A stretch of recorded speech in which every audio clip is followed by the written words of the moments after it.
Անվտանգությունը մենակ ես դրա համար եմ ասում, որ երբ որ ասում ենք անվտանգություն, առաջին հերթին հասկանում ենք բանակ, երկրորդ հերթին բանակ, երրորդ հերթին բանակ, չորրորդ հերթին բանակ, հետնշանակում մենք անվտանգություն չունենք։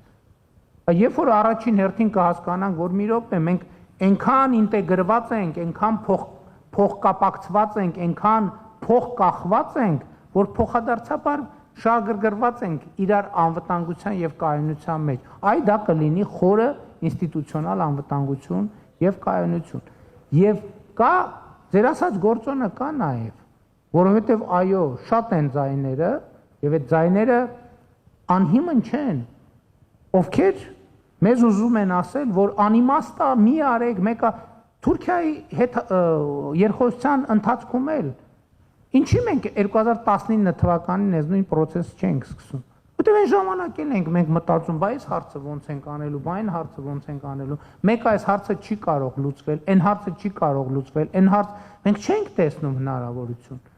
Որ պահին մենք սկսեցինք տեսնել, երբ որ հասկացանք, որ մենք հայ-թուրքական հարաբերություններով չպետք է զբաղվենք։ Մենք որովհետև հայ-թուրքական հարաբերություններով որ զբաղվենք, Ուրուգվայի համայնքը մի կարծիքի է, Միացյալ Նահանգների երկրորդ, Ռուսաստանը երրորդ, Իսրայելինը չորրորդ, Թուրքիայինը հինգերորդ, մենք ոնց ենք տասնյակ